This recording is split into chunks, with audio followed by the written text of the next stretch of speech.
오늘은 민수기 11장 26절부터 35절까지 하나님 주시는 말씀으로 받겠습니다. 구약성경 214쪽 민수기 11장 26절부터 35절까지입니다. 민수기 11장 26절부터 한 절씩 35절까지 교독하겠습니다. 그 기명된 자 중 엘닷이라 하는 자와 메닷이라 하는 자 두 사람이 진영에 머물고 장막에 나아가지 아니하였으나 그들에게도 영이 임하였으므로 진영에서 예언한지라. 한 소년이 달려와서 모세에게 전하여 이르되 멜닥 진중에서 예언하나이다 하며 택한 자 중 한 사람 곧 모세를 섬기는 눈의 아들 요수아가 말하여 이르되 내 주 모세여 그들을 말리소서. 모세가 그에게 이르되 내가 나를 두고 시기하느냐. 여호와께서 그의 영을 그 모든 백성에게 주사 다 선지자가 되게 하시기를 원하노라. 모세와 이스라엘 장로들이 진중으로 돌아왔더라. 바람이 여호와에게서 나와 받았습니다. 곧 진영 사방 각기 하루길 되는 지면 두 규빗점에 내리게 한지라. 백성이 일어나 그날 종일 종야와 그 이튿날 종일토록 메추라기를 모으니 적게 모은 자도 10호멜이라. 그들이 자기들을 위하여 진영 사면에 표 두었더라. 씹히기 전에 여호와께서 백성에게 대하여 진노하사 힘이 큰 재앙으로 치셨습니다. 34절 35절 같이 읽습니다. 그곳 이름을 기브롯 핫다아와라 불렀으니 욕심을 낸 백성을 거기 장사함이었더라. 백성이 기브롯 핫다아와에서 행진하여 하세롯에 이르러 거기 거하니라. 아멘. 할렐루야.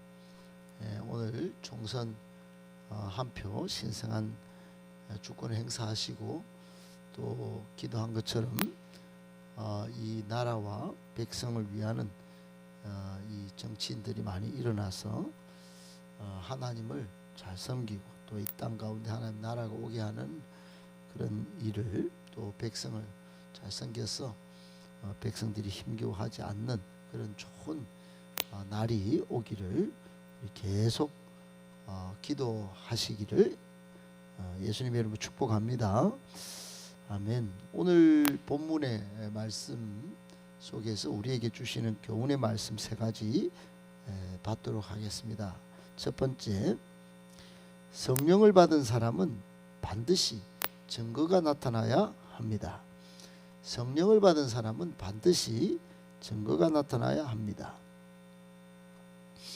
여러분, 우리는 교회 다니면 성령을 받아야 합니다. 성령 받지 않고 그걸 성령 세례라 하기도 하고 성령을 경험하고 성령을 연기로 생각하지 않고 인격적인 삼위일체 하나님을 내 마음에 모시고 살아야 합니다. 그렇지 않으면 우리 버린 자식이 되는 거예요. 우리가 양자의 영을 받았으므로 하나님을 아빠 아버지라 부르느니라 그랬어요. 그리고 우리가 하늘의 기업을 받는 그런 엄청난 역사가 우리에게 있게 되는 것이죠. 그러므로 성령 받아야 합니다. 성령 받고 예수님을 나의 구원자 또 주님으로 모시고 하나님을 아버지로 섬기고 교회를 섬기고 그렇게 되는 거예요. 그런데 여러분, 사도행전 1장 8절에 보면 성령 받은 사람은 그 증거가 두 가지로 나타나는데 하나는 권능이에요. 권능. 너희에게 성령이 임하시면 너희가 권능을 받고 그래요. 성령이 임하면 웬만한 이 세상 사람하고 달라요. 모양은 똑같은데 권능이 임한다 이 말이에요. 다이너마이트 같은 권능, 눈에 보이지는 않지만 하늘의 능력을 덧입어요. 그리고는 온 세상에 나가 예루살렘과 온 유대와 사마리아 땅 끝까지 이르러 내 증인이 되리라. 증인의 삶을 사는 증거가 나타납니다. 증인의 삶, 예수님을 증거하는 그런 증인의 삶을, 예수님이 부활하셨다는 부활의 증인의 삶을 살게 됩니다. 이제 죽음도 겁을 내지 않는 정도의 그런 사람이 되는 것이, 시간을 들여도 전도하는 삶을 살게 됩니다. 전도 제자가 되는 거예요. 그런 증거가 나타나는 것입니다. 내가 성령을 받았는데 성령 하나님의 그 목마른, 정말 한 명이라도 더 구원하고 싶은 마음이 가슴을 울리고 생각을 울리고 삶을 울리는 거예요. 그러니까 못 사는 겁니다. 그리고 사도행전 19장 6절 7절에 보면 성령 받은 사람은 바울이 안수를 하자마자 즉시 방언도 하고 예언도 하는 증거가 나타났어요. 여러분, 성령의 여러 가지 은사 가운데 방언 예언이 참 성경에는 많이 보입니다. 기본적인 은사다 이렇게 봅니다. 성령 받은 사람은 기본적인 은사가 나타나요. 기본적인 은사가 다 나타납니다. 물론 방언 예언만이 은사가 아니에요. 병 고치는 은사도 있고 돕는 은사도 있고 여러 가지 섬기는 은사가 있고 가르치는 은사가 있어요. 이런 은사를 여러분, 성령 받은 사람은 활용하고 싶어서 막 그런 거예요. 그리고 갈라디아서 5장 22절로 23절에 보면 성령 받은 사람은 인격적인 성숙과 성장과 뭐 이런 것들이 수반되는 인격적 열매가 맺혀요. 거기 보면은 9가지 열매가 맺히는데, 사랑의 열매, 또 기쁨의 열매. 성령 받은 사람은 기쁨이 있어요. 그리고 화평해요. 오래 참아요. 또 자비를 베풀어요. 또 선한 마음이 있어요. 그리고 충성해요. 한결같이 충성해요. 그리고 잘 오래도록 뭐든지 짐을 맡겨도 기쁨으로 감당하는 온유해요. 그리고 자기 절제를 잘해요. 자기 관리에 성공하는 사람이 된다 이 말이에요. 그러니까 이런 9가지 열매들이 주렁주렁 맺히는 겁니다. 증거가 나타나는 겁니다. 사도행전 2장에 보면 증거가 어떻게 나타나느냐, 아주 초대교회 때 가장 강력한 증거가 나타난 장면이 사도행전 2장에 있어요. 거기에 성령이 하늘에서 불과 바람처럼 임하니까 하루 3,000명에게 복음을 전했는데 놀라운 능력이 나타나요. 그러니까 증거가 확실히 많은 사람에게 나타났다 이겁니다. 그리고 가장 강력한 증거는 뭐냐? 건강한 교회가 설립돼요. 그래 막 교회를 개척하는데 문제가 안 생겨요.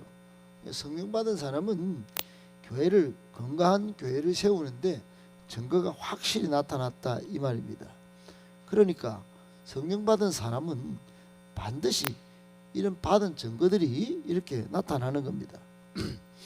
오늘 민수기 11장 25절에 보면 모세를 돕기 위하여 하나님이 70명 장로님들을 세우게 되는데, 그분들에게 하나님의 영이 막 임합니다. 그러자마자 이 사람들이 전부 한 명도 빠짐없이 예언을 하게 돼요. 예언, 막 증거가 나타났죠. 그래서 하나님의 일꾼으로 세워진 줄 다 인정하고 본인들도 그렇게 알았어요.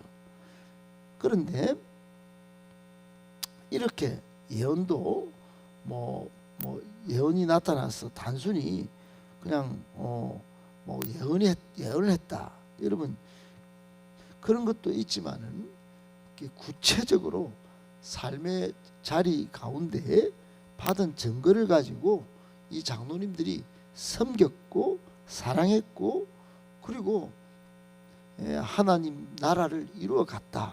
이런 증거가 확실히 나타난 겁니다. 여러분, 이런 구체적 증거가 성령 받은 사람에게는 반드시 나타납니다. 그러므로 여러분, 내가 성령의 사람이라고 하면서 성령님을 섬긴다고 하면서 만약 이런 증거들이 막 권능이 없고 막 정인의 삶을 전도 제자로 살지 않고 은사도 안 나타나고 은사가 있는데도 개발하지 않고 매 그렇게 살고 인격적 열매가 맺히지 않고 뭐 등등 건강한 교회를 세워가는데 인색하고 이런다면 만약에 이런 게 안 나타난다면 의심해봐야 합니다. 내가 성령의 사람인지 아닌지. 그리고는 즉시 성령 충만을 간절히 구하고 성령의 사람이 되기 위하여 정말 날로 힘써야 합니다. 왜 그렇습니까? 초반에 말씀드린 대로 우리가 양자의 영을 받지 않으면 버림받은 자식이 될 수 있기 때문에 하늘의 유업을 받지 못할 것이기 때문에 그렇습니다. 성령이 아니고서는 예수님을 구원자로 이렇게 말하기조차 어렵게 된다. 예수 믿는 사람이 아니라는 겁니다. 이게 바로 나옵니까? 소리가 왔다 갔다 하지 않아요? 에? 이게 왜 왔다 갔다 하지? 스피커가? 오늘 이거 좀 해결하세요. 이게 왔다 갔다 계속 하는데. 예. 그래 어떻든 여러분 성령 받은 사람은 확실한 받은 증거가 나타나는 줄 알고 만약에 이런 증거가 나타나지 않는다 하면은 즉시 성령 충만을 위해서 힘써 기도하실 수 있기를 말씀 충만할 수 있기를 예수님의 이름으로 축복합니다. 아멘. 두 번째, 메마른 세상에서 시기심보다는 함께 기뻐하는 능력이 필요합니다. 여러분 이 시대는 정말로 황량하고 메마른 사랑이 없는 그런 세상이죠. 그래서 시기 질투가 많습니다. 사람마다 정말 서로 끄집고 내리고 또 서로 잘되기 위하여 땀을 밟고 그럽니다. 함께 즐거워하고 함께 기뻐하는 그런 세상이 아니에요. 그러니까 함께 기뻐하고 즐거워하는 것도 능력입니다. 능력. 오늘 26절부터 30절 한번 보세요. 70명의 장로 중에 엘닷, 메닷 이야기가 등장하는데 여호와의 영을 받아서 예언했다 그랬지요. 근데 문제가 뭐냐? 이 모세 권위 있는 명령에 이 두 사람이 불복종한 겁니다. 불복종해요. 진영에서 집을 안 나간 겁니다. 장막에도 안 나가고 막 그냥 집에서 예언을 한 겁니다.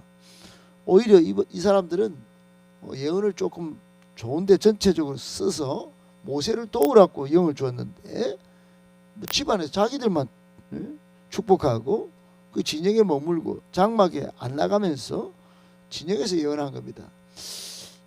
그렇게 한 이유는 성경에서 기록을 하지 않아요. 아마도 영을 받아서 제가 볼 때는 겁을 먹었지 않겠나 싶어요.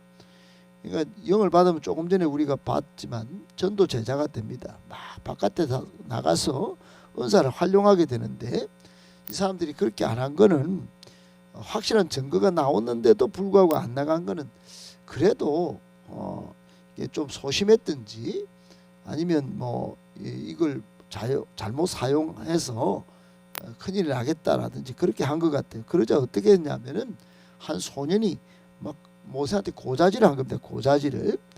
그러자 또 옆에 있던 지도자 여호수아도 젊은 이 리더십 여호수아도 시기심이 발동했다 그래요. 시기심이. 오늘 본문에 네가 나를 두고 시기하느냐 그랬죠. 29절에 모세가 시기심 발동해가지고 모세 보고 주인님 이거 좀 말리셔야죠. 어떻게 저렇게 합니까? 말리셔야죠. 이렇게 한 거예요. 여러분 오늘 우리가 주목할 모습은 모세의 말과 행동입니다. 이런 때에 모세가 어떻게 하느냐? 예언을 받은 것 자체를 엄청 기뻐했어요. 70명 장로님들이 성령 받은 것을 굉장히 기뻐하고 굉장히 그거를 예언하는 것 자체를 기뻐한 것을 느끼게 됩니다. 29절 30절 보면 그래요. 그리고는 자신의 권위가 조금 손상이 됐겠죠. 지금 당장에는 안 들으니까 그 본심은 모세도 알았을 것입니다. 이 엘단 메닷이 받은 예언의 능력이 하나님의 은혜의 축복임을 그렇게 분명히 깨닫고 그러나 자신의 권위가 뭐 손상된 것 정도는 괜찮다 이렇게 본 것 같아요. 그러자 29절에 시기보다는 하나님이 모든 백성에게 성령이 내리는 게 나는 더 좋겠다. 그리고 그 성령을 내려서 다 이 사람들이 선지자가 되었으면 좋겠다. 그게 하나님의 원하심이다. 그게 하나님의 본심이다. 이렇게 모세가 싹 정리한 겁니다. 싹 정리한 거예요. 여러분 이렇게 정리하니까 얼마나 보기가 좋은지 이 전체 이스라엘 백성 250만 명에게 시기심, 질투심 발동하고 다 누르고 다 깨지고 이런 게 아니고 싹 정리가 된 겁니다. 그리고 함께 즐거워하는 모습이 나타나지는 않지만 이게 30절에 모세와 이스라엘 장로들이 진중으로 돌아왔다 한 말은 뭐 만족이 됐으니까 돌아갔겠죠. 상황 종료다 이 말입니다. 여러분 오늘 우리에게 주는 교훈은 바로 이런 것입니다. 세상은 메말라요. 그런데 우리는 여러분 셀 리더가 사람이 좀 소심하고 모자르고 이래도 사랑과 자비의 넓은 마음으로 품고 건강한 셀, 건강한 교회를 이뤄가는 일에 앞장설 때 이게 하나님이 원하시는 바다 꼭 생각하시고 그렇게 우리 같이 성령 충만하고 같이 교회를 세워가는 큰 기쁨이 있기를 예수님의 이름으로 축복합니다. 아멘. 마지막 세 번째, 육의 욕심을 따라 사는 삶, 진노의 자녀의 특징입니다.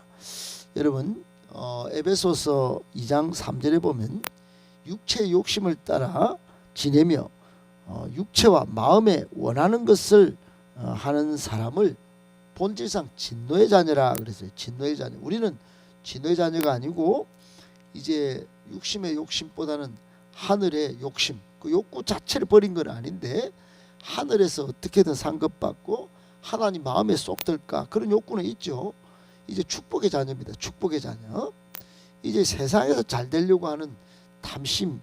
여러분 탐심은 스스로 이 재난을 받으려고 하는 그런 행위인데 그렇게 살지 않는 것입니다.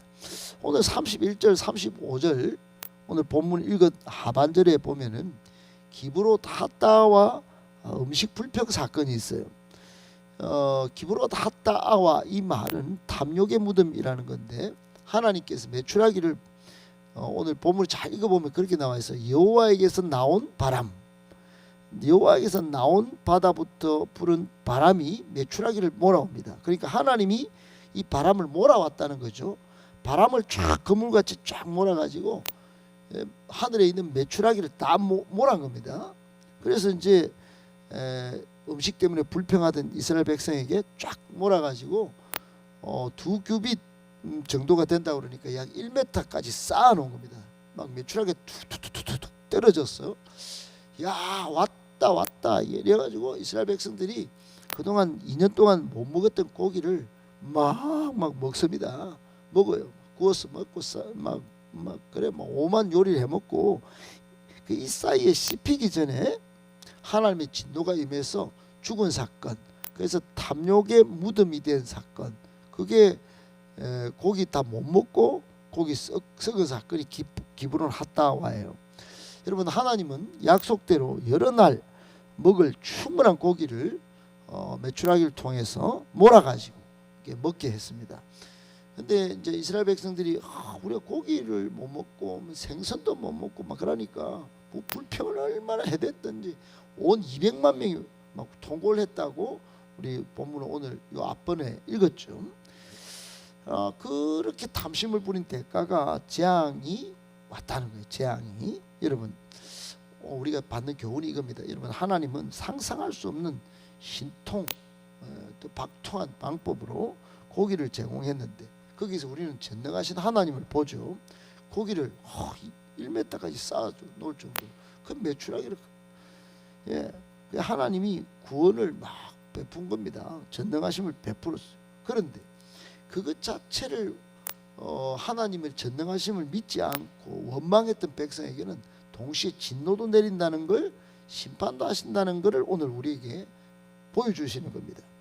여러분 배를 채웠으면 제일 먼저 뭘 했어야 될까요? 우리가 그동안 원망했네. 이렇게 하나님은 고기를 한꺼번에 몰아서 먹여주시는 분이네. 회개하고 감사하는 이 두 가지가 반드시 나와야 되는데 고기를 계속 이빨에 씹어 먹습니다. 그리고 오늘 본문 잘 읽어보시면 32절 끝에 보면 고기를 펴두었더라 그랬어요. 햇볕이 말렸어요. 더 먹으려고. 와, 그러니까 회개와 감사는 없고 이스라엘 백성들이 막 고기를 막 잘라가 펴놓고 막 또 더 먹으려고 막. 그러니까 막 포를 떠서 막 그렇게 있었던 겁니다. 오히려 햇빛에 고기를 말리면서 그 막 탐심을 막 더 드러내고 뭐 그랬던 겁니다. 여러분 육체 욕심을 따라 행하는 다 그런 모습입니다. 에베소서 2장 3절의 말씀처럼. 사랑하는 여러분, 이 사람들이 바로 진노의 자녀의 특징이다. 꼭 기억해야 합니다. 여러분 예수 믿고 이제 하나님 자녀, 하나님 나라는 정말 먼저 그의 나라와 그의 의를 구하라.